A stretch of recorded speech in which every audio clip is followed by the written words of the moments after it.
উত্তর 24 পরগনার গুমাতে তৃণমূলের উপপ্রধানকে গুলি করে খুন।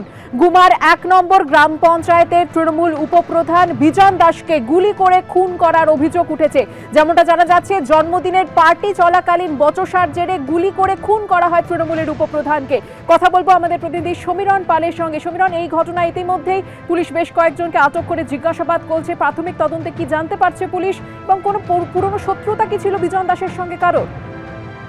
দেখো, গতকাল রাতে গুমাতে জন্মদিনের পার্টি চলাকালীন সেখানে কি বচসা হয়, সেখানে উপস্থিত ছিলেন গুমা 1 নম্বর গ্রাম পঞ্চায়েতের তৃণমূলের উপপ্রধান বিজন দাস এবং তার সঙ্গে ওই এলাকারই বাসিন্দা, এলাকায় জমির ব্যবসায়ী বলে পরিচিত গৌতম দাস, তার সঙ্গে বচসা হয় এবং বচসা চরম পর্যায়ে পৌঁছায়। সেই সময় অভিযোগ যে গৌতম দাস বাইরে বেরিয়ে যায়, তারপরে কিছুক্ষণ পরে ফিরে আসে, একটি আগ্নেয়াস্ত্র নিয়ে তাকে লক্ষ্য করে গুলি চালায়, তার মাথায় গুলি লাগে। রক্তাক্ত অবস্থায় বিজন দাস মাটিতে লুটিয়ে পড়ে, তাকে সঙ্গে সঙ্গে নিয়ে যাওয়া হয় বারাসাত মেডিকেল কলেজ হাসপাতালে। সেখানে নিয়ে গেলে চিকিৎসকরা তাকে মৃত বলে ঘোষণা করে।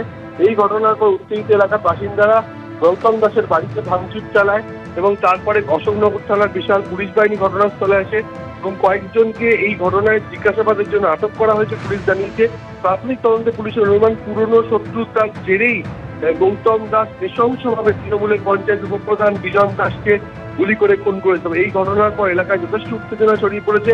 গৌতম দাসের খোঁজে পুলিশ তল্লাশি চালাচ্ছে। এই গৌতম দাস 2018 সালে একটি ধর্ষণের মামলায় গ্রেপ্তার হয়েছিল এবং তার বিরুদ্ধে নানা ধরনের অসামাজিক কাজকর্মের অভিযোগ রয়েছে।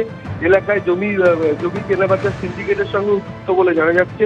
তবে দীর্ঘদিন ধরে তার অনৈতিক কাজের প্রতিবাদ করতেন এই বিজন দাস এবং তার জেরে পুরনো শত্রুতা তৈরি হয়, আর সেই শত্রুতার জেরেই তাকে গুলি করে খুন করা হয়েছে, এমনটাই প্রাথমিক তদন্তে জানা যাচ্ছে।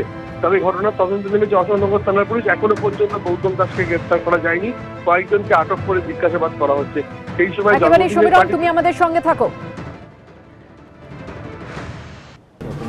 মর্মান্তিক ঘটনা, আমাদের দলের জন্য এটা অপূরণীয় ক্ষতি। কেননা বিজন দাস ছাত্র রাজনীতি থেকে শুরু করে যুব রাজনীতি থেকে শুরু করে বর্তমানে উপপ্রধান ছিল।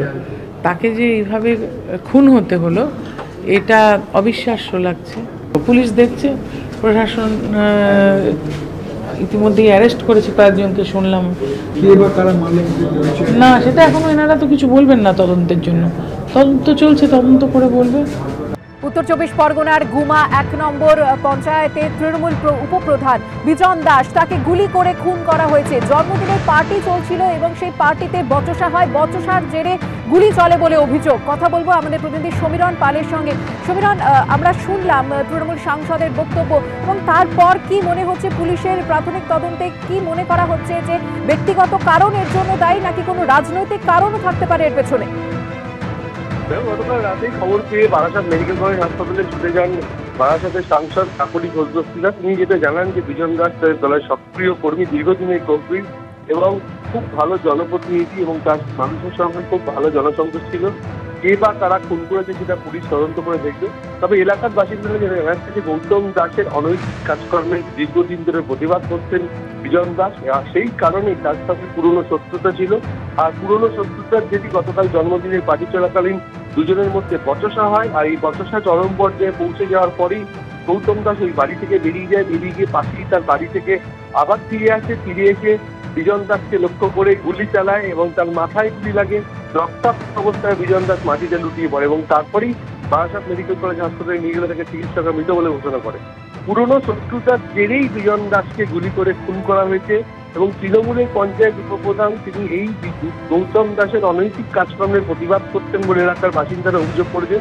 আর এই জন্মদিনের পার্টিতে উপস্থিত থাকা বেশ কয়েকজনকে আটক করে পুলিশ জিজ্ঞাসাবাদ করছে এবং তাদেরকে জিজ্ঞাসাবাদ করে গৌতম দাসের হদিশ পাওয়ার চেষ্টা হচ্ছে, কিন্তু এখনো পর্যন্ত গৌতম দাসকে পুলিশ গ্রেফতার করতে পারেনি।